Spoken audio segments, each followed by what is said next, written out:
terror has multiplied.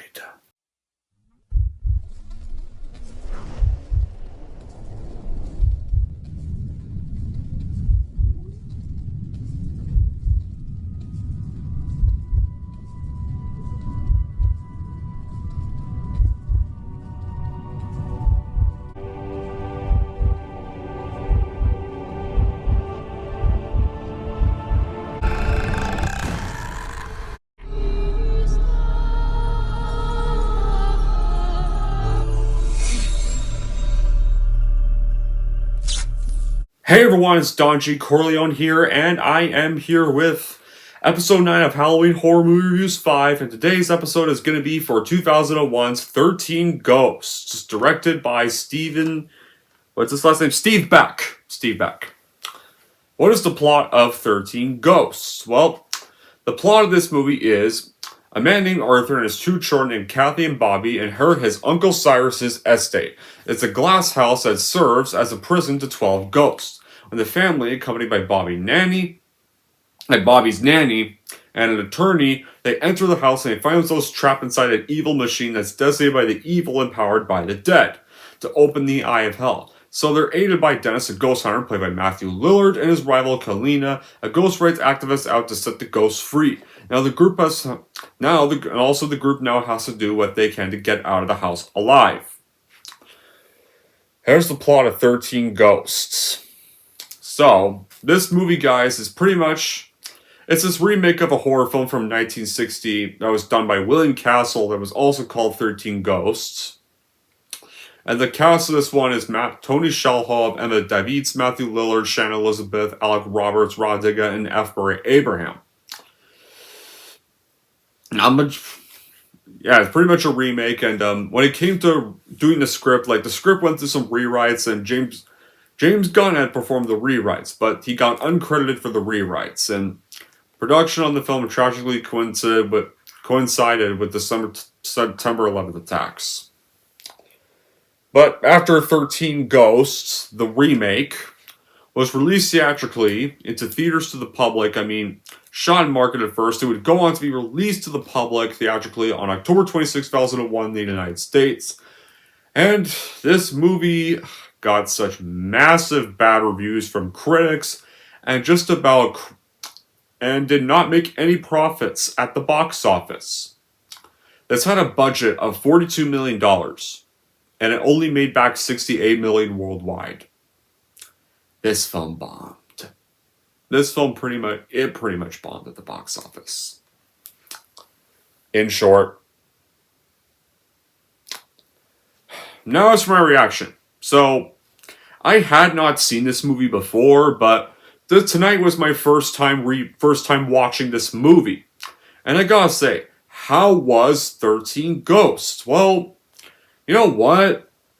I get a lot of people seem to hate this movie, but honestly, in my opinion,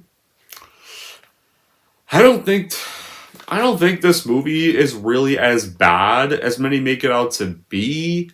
I think it's fairly enjoyable. Does it have problems? Okay, yeah, sure, it does, but it's still quite a fun, campy movie. It was one of the last fun horror films to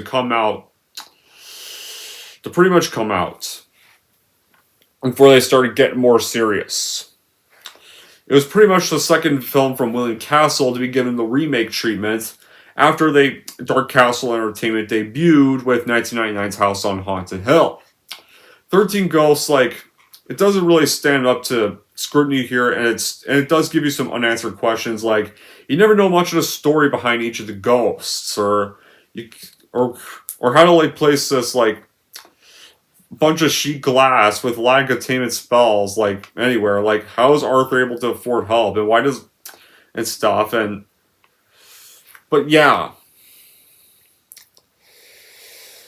this movie does start off kind of a bit dull until they go to the house, they get locked into the house, the ghosts escape.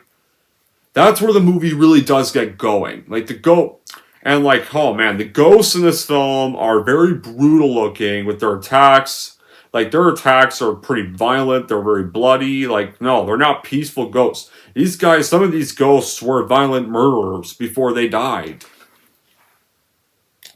And, like, it also doesn't really rely on. But, like, though, despite the violent attacks the ghosts give you, like, it doesn't really rely on too much splatter. It doesn't try to startle you out of your seats, and so that does make it better than the average ghostly horror flick. Like, the ghosts are unusual, like, though they're kind of unusual to be really memorable.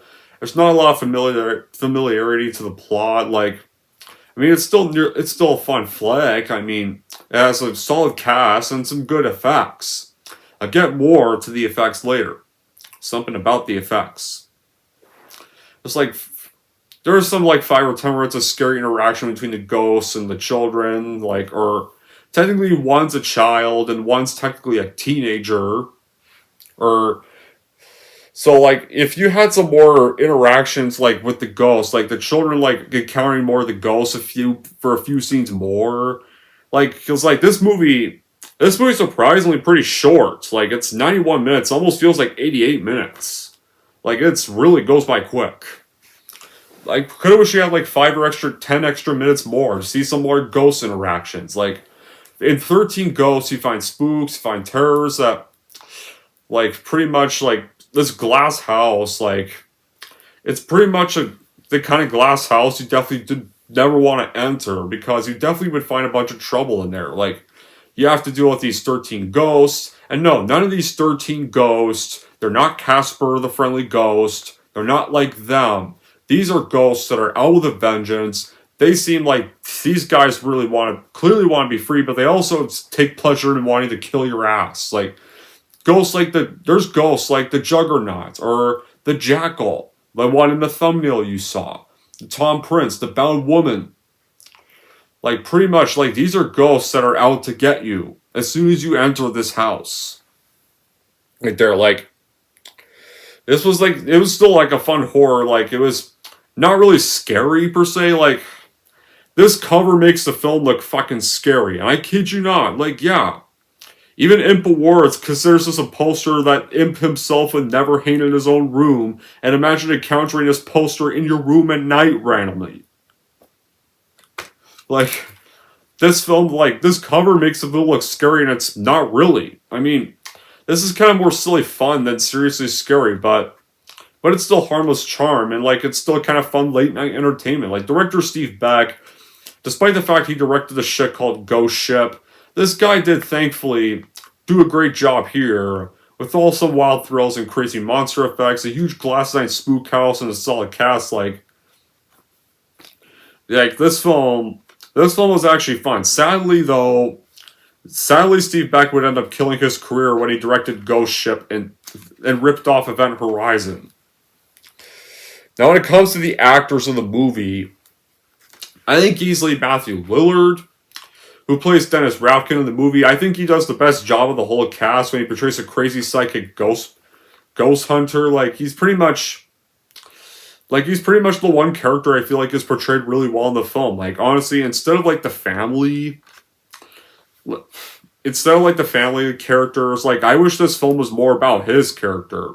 I think the film would have been better if the movie was about him. It's about him having to eradicate all these ghosts from the household and realizing the mess Cyrus got him into. Like I would have liked that movie better. Right there. I wish the film was about Matthew Lillard. Wish Matthew Lillard was our protagonist. You got Emma David, Shannon Elizabeth, Tony Shalhoub, like the family characters I don't really care for. They're not well developed. They're not that memorable. They're really subpar. And like they just don't have enough screen time to be really fleshed out lead characters. Like there's nothing really interesting about them. Not interested in like the subplot where their wife died in the fire, or the fact that they're living in a small apartment, or when Bobby, the son of the family, is pretty much riding a scooter all the way through. Like, there's one scene where the dad literally tells the nanny, the daughter, and the son, like, not to leave the spot they're at. course, the nanny's like, fuck that, let's go run around the house. Like, yeah, like sometimes they're just really incompetent to really enjoy as characters. But how does this movie start off? Well, we start off in a junkyard where we meet ghost hunter Cyrus Curtisos and his psychic assistant Dennis Rafkin, and they're leading this team on a mission to capture a spirit called the Juggernaut. And while on the mission, there's several men, including Cyrus. They get killed while the team can catch the ghost. Then we meet Cyrus's nephew Arthur, who's a widower who lost his wife in a fire. Is informed by Cyrus's estate lawyer Ben Moss that he has inherited Cyrus's mansion. And because Arthur is financially insecure, he decides to move there with his two children, Kathy and Bobby, and their nanny Maggie.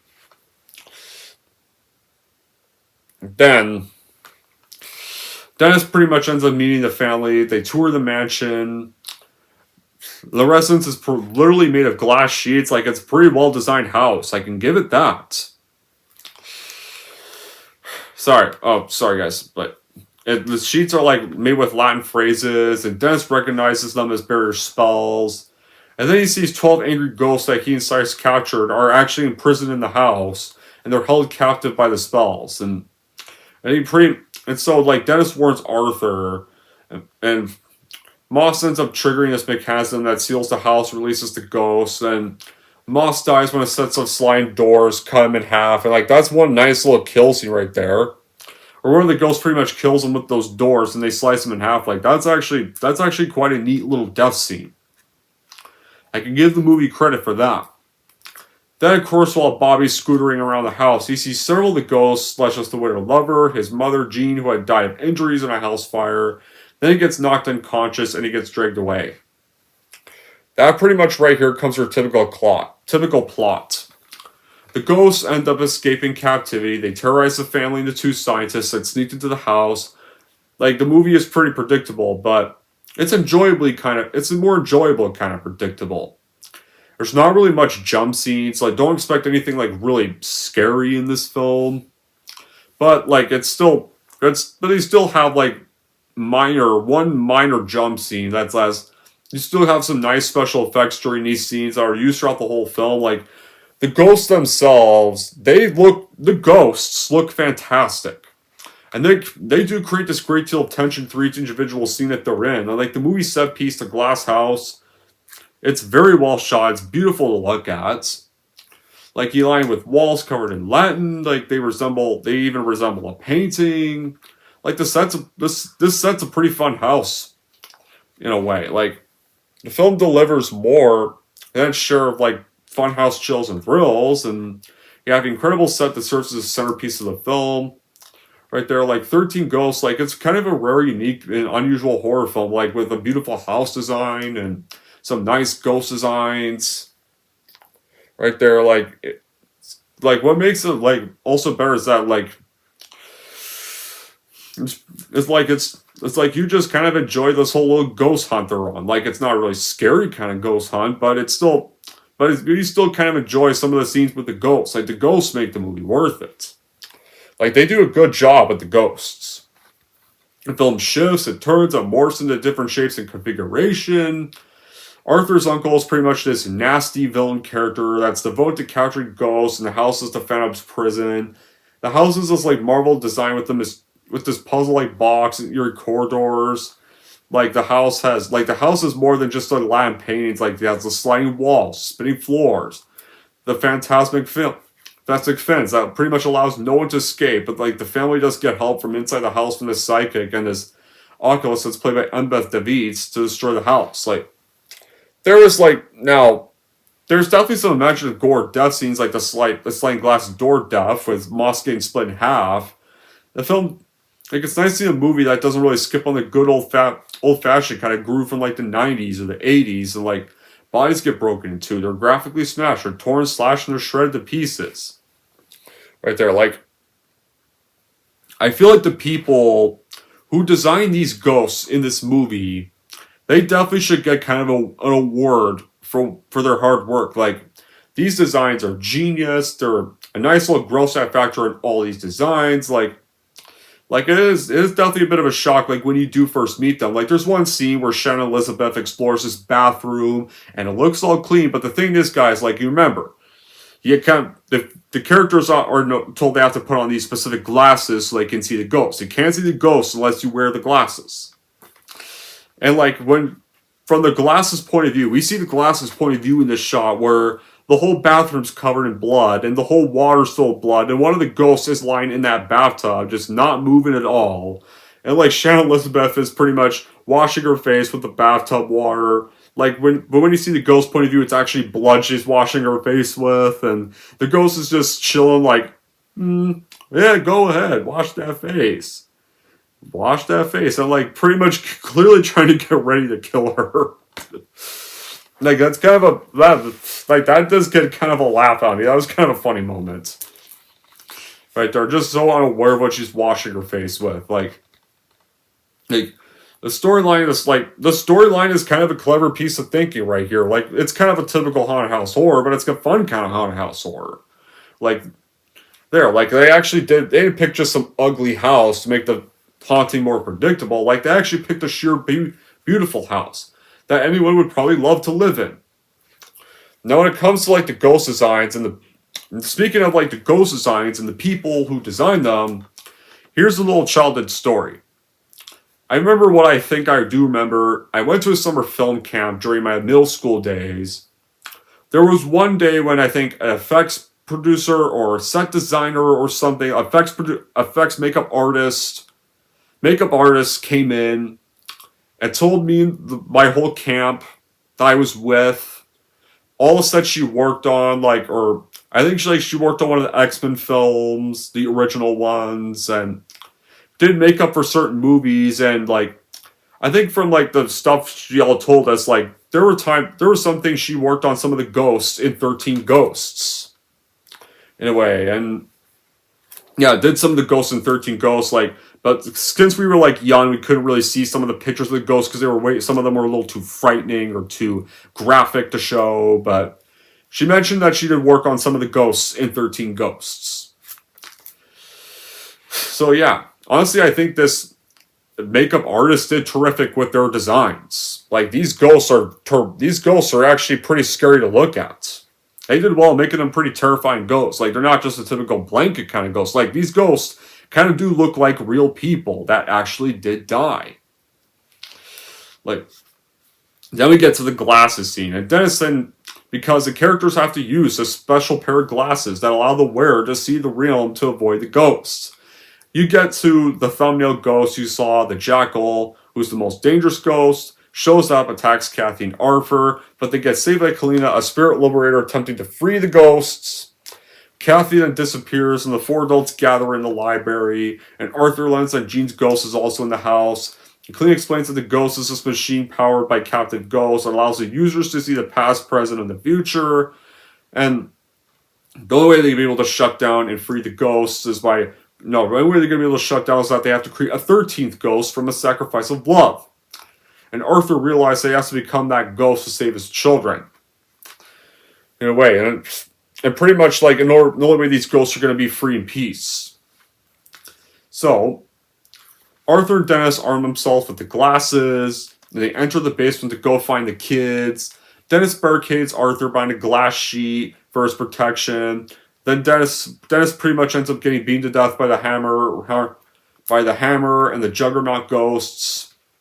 So is some of the more dangerous ghosts. There's a boy ghost who's not really all that dangerous.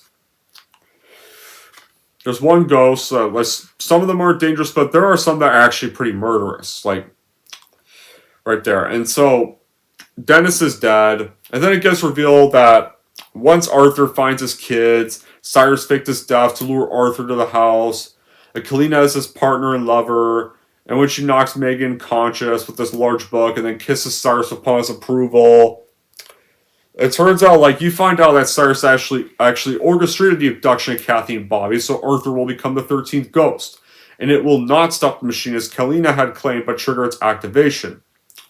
Cyrus then kills Kalina, who is pretty much against Cyrus putting the children in danger. And that pretty much summons the ghost to activate the machine.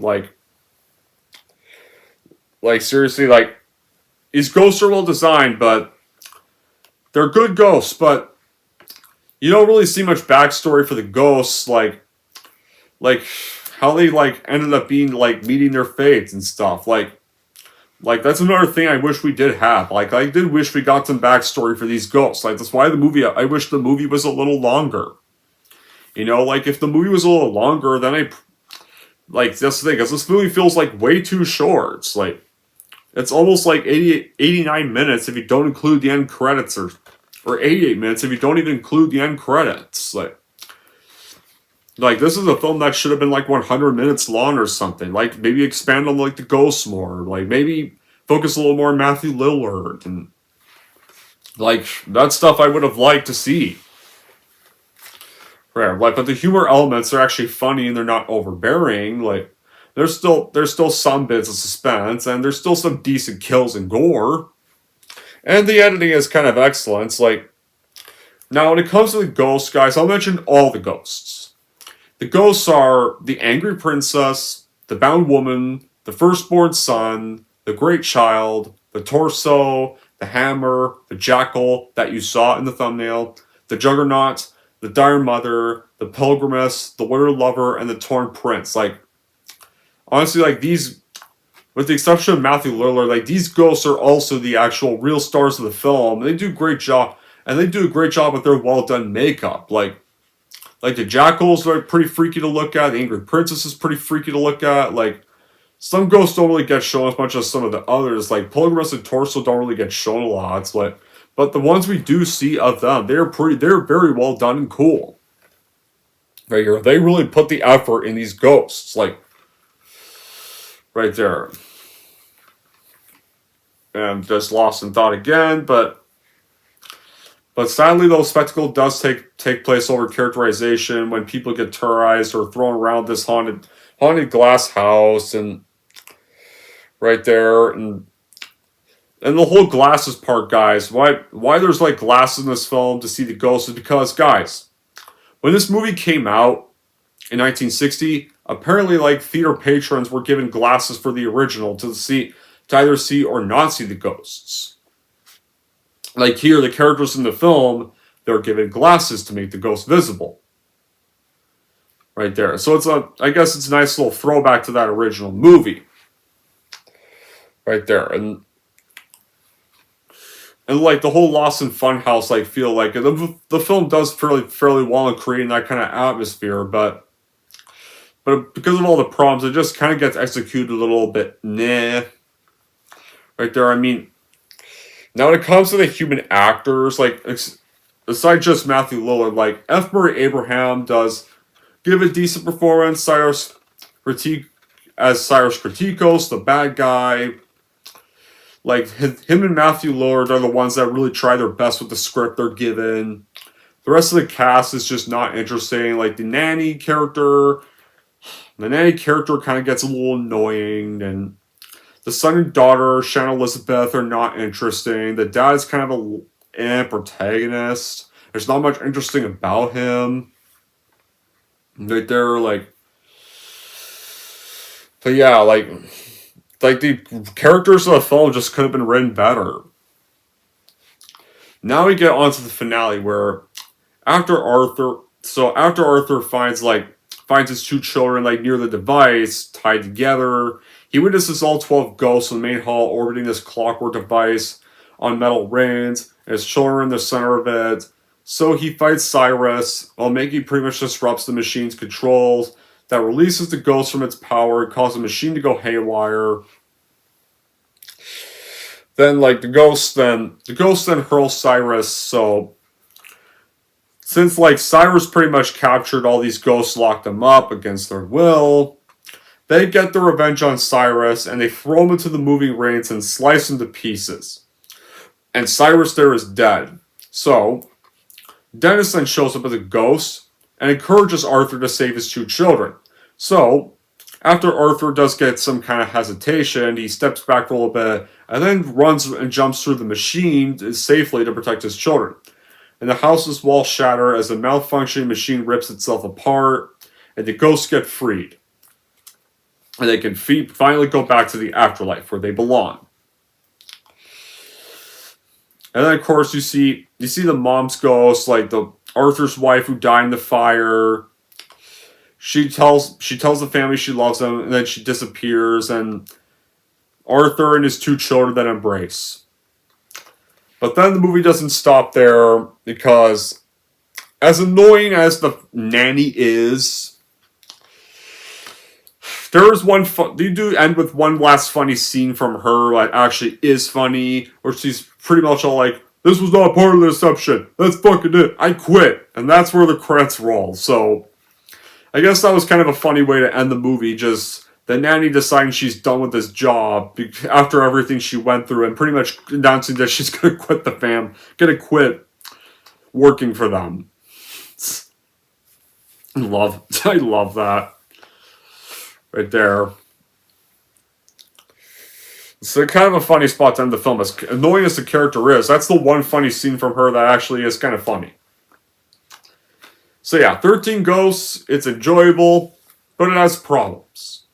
So this is where we get to the bad qualities of the movie. Like, the movie just doesn't have atmosphere because, like, the lighting is very bright, and you can see all the work put on screen, but it's one of the reasons why the movie never really feels scary.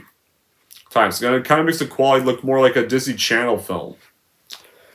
Like one of the earlier 2000s ones. Like, and the film also does start off like quite a bit dull at first, but it really starts to get going when the ghosts are loose, like, in a way. And, like, the soundtrack, it's also pretty bland. There's not really a good single note, to be honest, and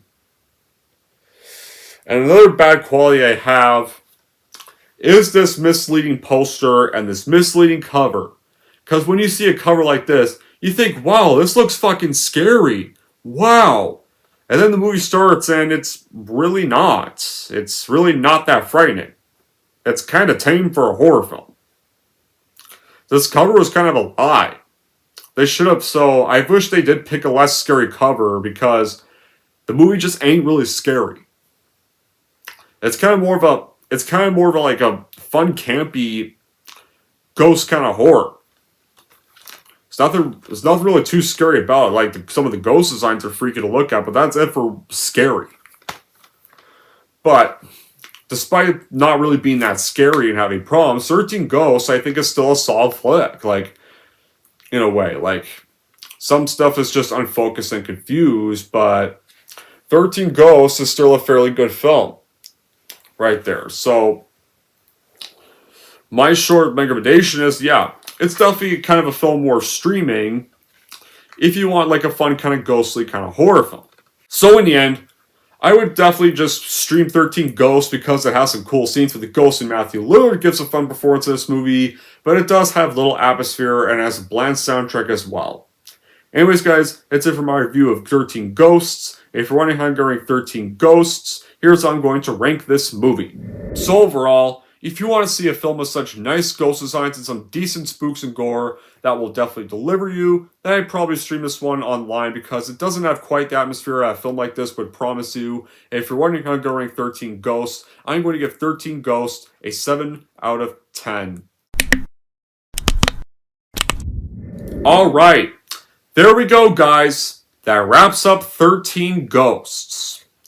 So, what's going to be our next episode? So, now that we are on to 10 episodes now, we made it through the first 10 episodes. Our next episode is going to be for literally a torture sequel. No, not really a sequel, but a third remake of this. It was a film from 1978. We reviewed that in Season 2.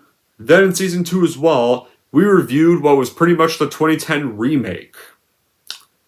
So you're all wondering, we're now reviewing the 2013 remake sequel. Yeah. Now, when it comes to the series, don't really like the 1970 original. Like the second half of the 2010 remake, some stuff of the 2010 remake, but still just not a cup of tea. Hate this movie. so you get to see me rip a new asshole again. There you go. So, but until then, guys, that will be it for this review. Thank you all for watching. And if you like this and want to see more, don't forget to subscribe to Don G. Corleone.